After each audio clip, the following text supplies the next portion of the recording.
And the whole process is in a response to do our best to do what Wayne Jacobson says when he says that we've got to live loved. This has to be the starting place for us. Created on purpose and for purpose. Hey, welcome back to the Daron Earlewine Podcast. We are bringing this series of the Rogue Way to a close. Hope you guys have enjoyed these past few episodes. If you haven't listened to them, you don't necessarily have to listen to them in order, but I would suggest you listen to them all. And you can just go back and grab those and listen to them because it's kind of the introduction of what I feel like God's been nudging me towards over the past couple years.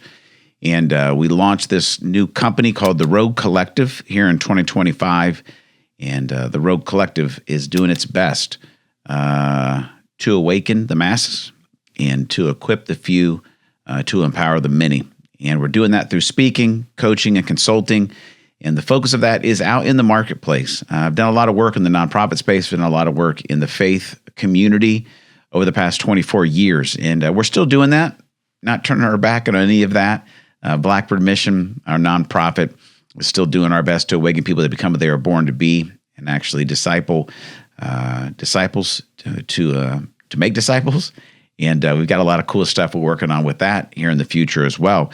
But with all the work we've done for years, we've always kind of been 1 foot inside the church and 1 foot out kind of in the mission field, if you will, with our work with pub theology, Indy's Best Party with a Purpose, bringing together faith, hope, love, and beer. We did that for years and years and years now. For about 3.5 years, we did radio theology, faith, hope, love, and music, and took the message of faith and the love of Jesus out into the secular airways and had a 3-hour radio show every Sunday morning on WZPL here in Indianapolis, and loved doing that. And through the years, I've just done more and more speaking and coaching in the marketplace. And one thing that I just have sensed is that is there's an opportunity. I remember when Jesus was walking on earth, he taught his disciples and he said, hey, look, right? Because the fields for impact or the fields for harvest, he said, are ripe, they're ready, but the workers are few. He said, pray to the Lord of the harvest that he would send more harvest hands. And that scripture and that prayer has been something that has been foundational to my life for a long time. I pray it every day, actually. And in response to that, I sense that God is saying, hey, listen, I really have a lot of people that are ready to create the future that's currently on his head and in his heart. But the workers are few.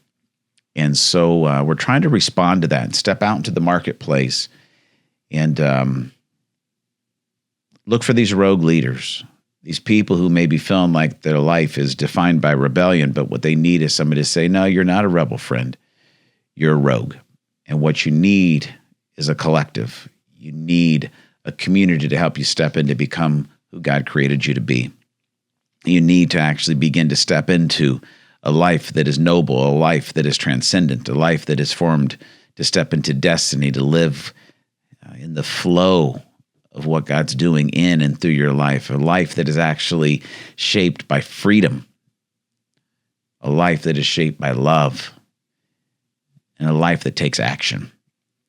And got a lot of other stuff we're working on, but that's the heart behind it. If you have questions, listen, jump on DaronEarlewine.com and schedule a 30-minute call with me. We can talk and see if this is something that's for you, maybe something that's for your company. If it's not, no problem.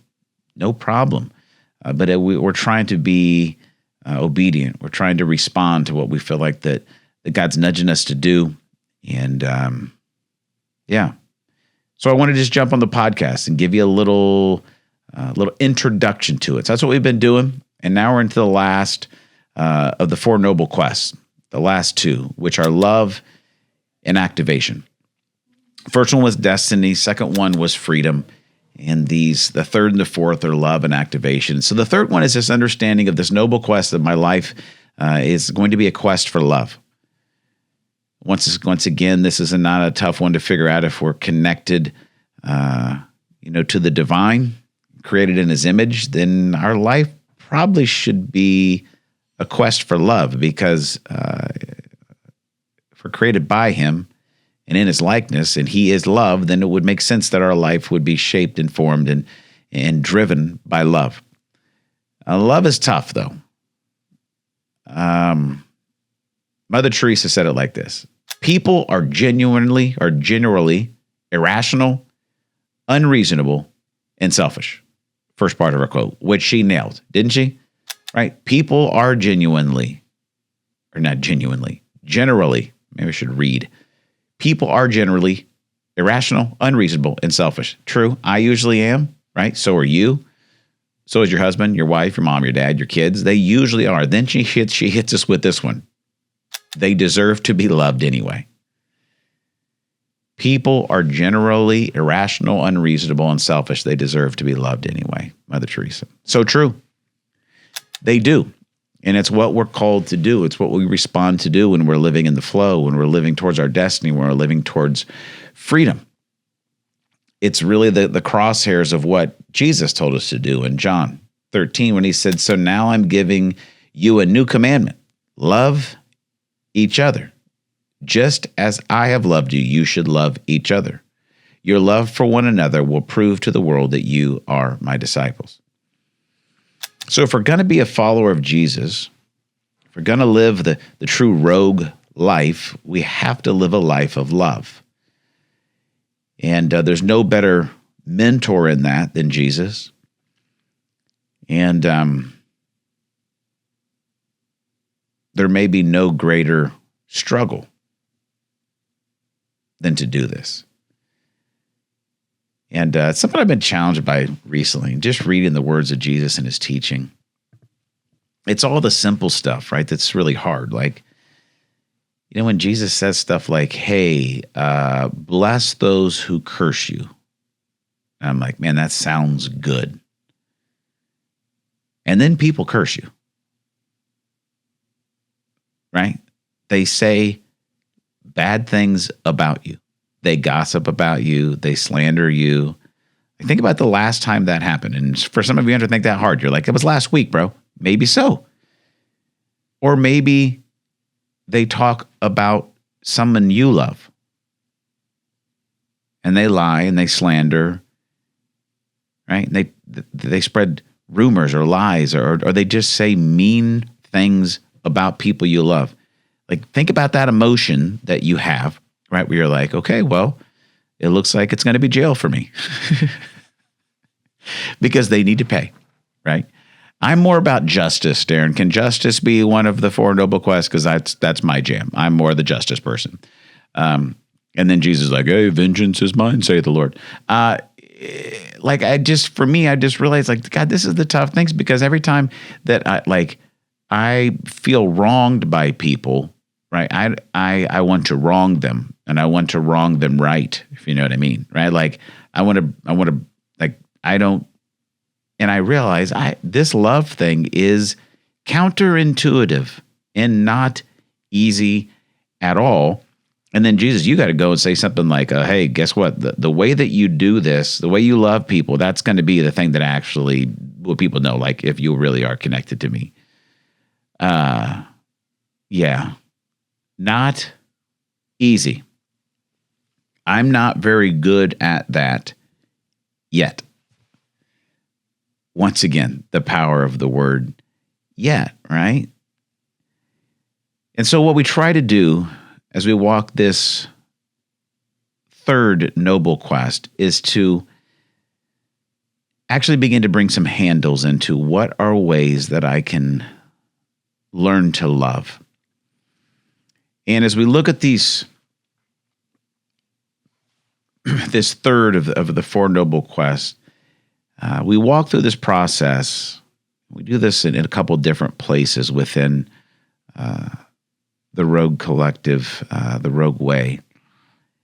And the whole process is in a response to do our best to do what Wayne Jacobson says when he says that we've got to live loved. This has to be the starting place for us. Like when Jesus says, "Hey, I want you to love each other just as I have loved you." Like, I've already loved you. I am loving you.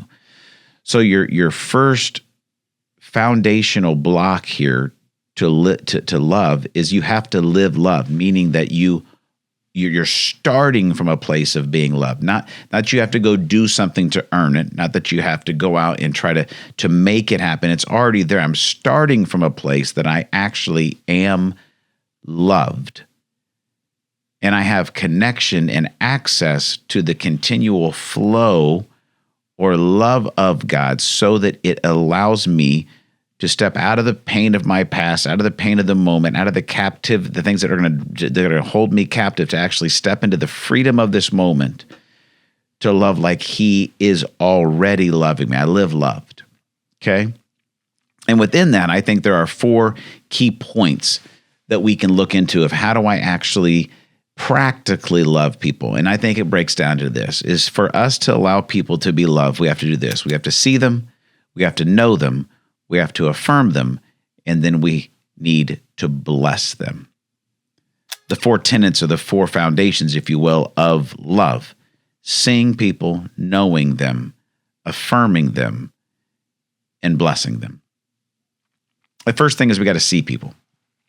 This is something that I've been noticing about our culture, is technology, these wonderful devices here called iPhones, or if you are an Android user or whatever, Google, whatever their phone's called, they are amazingly effective at making people invisible. I'm getting an opportunity to travel a little bit more and enjoying it. I like to travel. I like the adventure. But I tell you what, going through the airport's a trip. Right? Whether you're on one of the little, tram things, trains that take you from like terminal to terminal, if you're in Atlanta or in a bigger airport, Phoenix, or you're just walking, right? It takes us about a half a second of boredom to pull out our phone and completely make everyone invisible in our life. Like, I'm not making eye contact. I'm not talking to anyone. I'm just going to get on my phone because I'm building a city. It's called Sim City. It's really amazing. You should see it. A lot of tall buildings, right? I don't know what it is that you do. I got to check Instagram to see what my friends are eating. We take out our phones and we immediately make people invisible. It's really hard to create a community of love when no one sees one another. And then when we do see people, it becomes awkward because we're not used to it, because we're used to our own little world we've created. We got to see people if we're going to love them. Then we got to know them. How do you know people and love them? Well, we talk about this over and over again, and in the Rogue Way, we talk about it over and over again, is that we have to embrace and actually develop the character trait of compassionate curiosity. And this is difficult. Because when someone does something that's unloving to you and you see behavior, actions, attitudes, whatever it is that just don't make sense and that are offensive or that are unloving or hurtful to you, usually my response is, what the freak is wrong with that person? That is my natural inclination. Not loving, but what is wrong with you? Then every once in a while, I get this kind of still small voice of the Holy Spirit that says things like, what if you were to ask this? I wonder what happened to them. Right? Because I remember, I believe it was Greg Gasson, who was a great teacher here in our community, great teacher, great coach. I remember him telling me years ago, he said, you know what, Daron? He said, I've taught and I've coached and I've taught in the high school for many, many, many years, decades. And he said to me, so Daron, I don't think I've ever met a kid that didn't want to be a good kid. And that kind of stood out to me because I've coached for a lot of years and I've been around a lot of kids. And sometimes I'm like, I'm not sure that kid wants to be a good kid.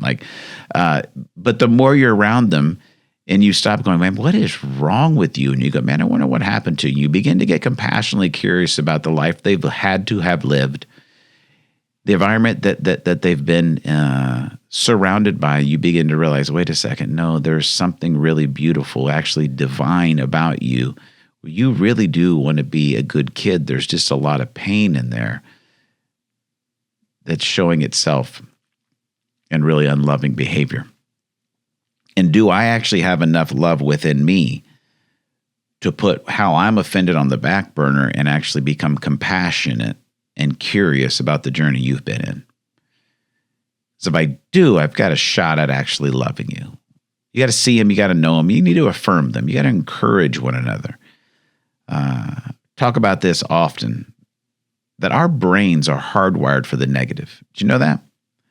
They say that your brain is kind of like Velcro to negative, but Teflon to the positive. This is interesting to me. And I've experienced it. Probably you have too, right? They say it takes, something like 5-to-1 positive to negative. If you hear one negative comment from somebody, it's going to take 5 positive comments to actually begin to turn the tide or just bring you back to level.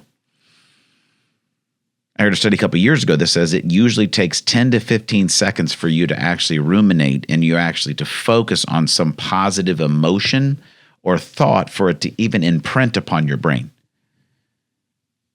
And if you don't, it just passes through and doesn't make really an impact.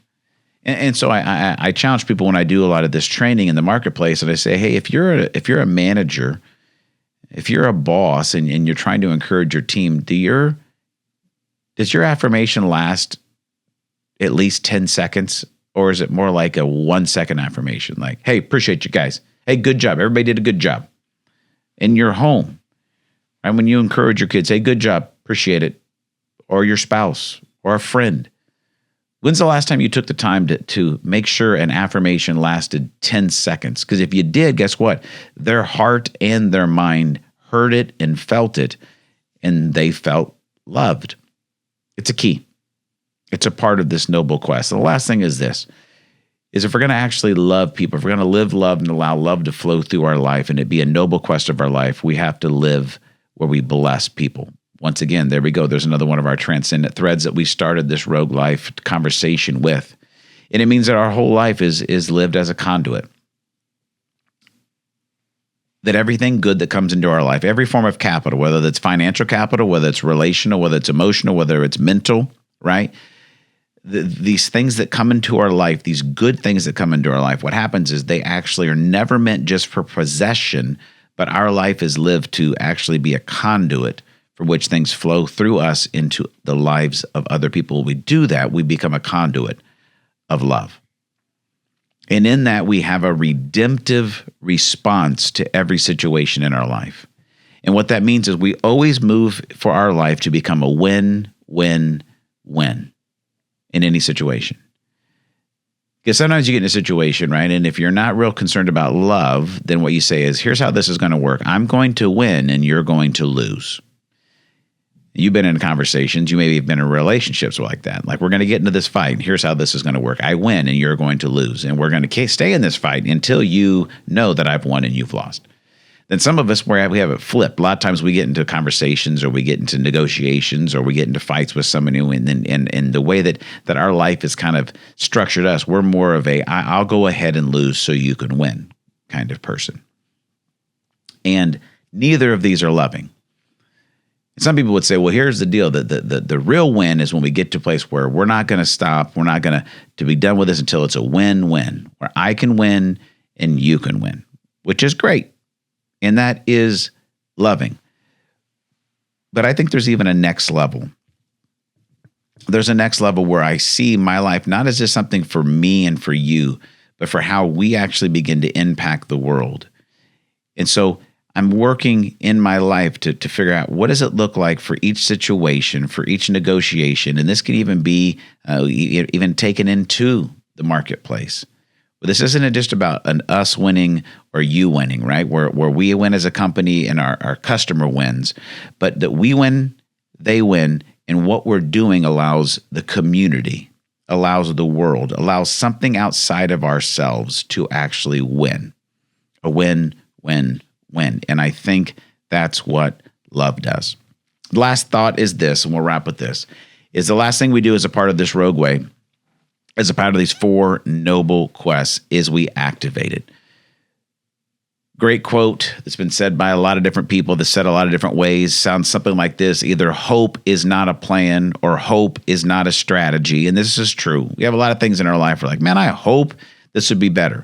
And what we do as a part of the Rogue Collective is we do part of the Rogue Ways. We do part of these 4 noble quests. Is at the end of it, we don't allow you to go through it and go, hey, I hope you figure it out. See you later.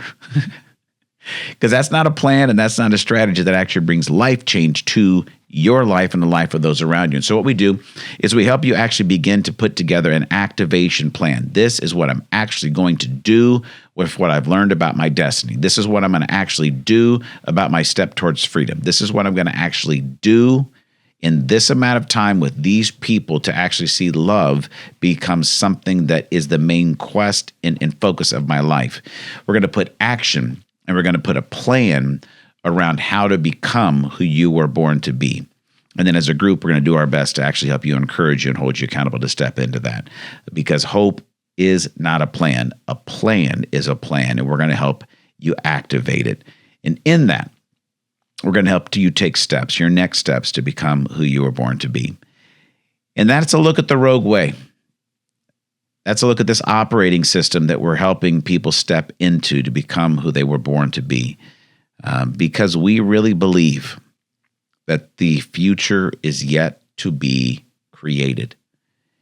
And for us, here at the Rogue Collective, here at Blackbird Mission, we believe that the amazing offer from a holy, eternal, powerful, creative God is that he loves us. And that he loves us and he created us to be in relationship with him so we can partner with him and actually take part in creating the future that are on his heart and his mind. And that the future he is envisioning is one that is full of faith and of hope and of love.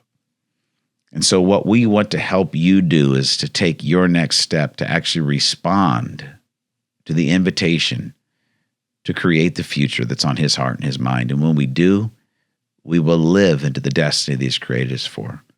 We will find ourselves set free from that which holds us captive. And we will live and we will lead with love. And when we do, we will experience life as it was created to be lived. That's the Rogue Way. And we'd love for you to be a part of it. If you're interested, reach out. Shoot me an email, Daron@DaronEarlewine.com. Head over to DaronEarlewine.com. Schedule a discovery call, or just send me a text, 317-550-5070. We'd love to have a conversation with you. And this is going to be fun. This is going to be exciting. And we're glad to have you on the journey. Until we talk again on this podcast, remember these three things. God's for you. He's not against you. He's near you, not far away. And he's created you on purpose and for a purpose. We'll talk to you next time right here on the Daron Earlewine Podcast.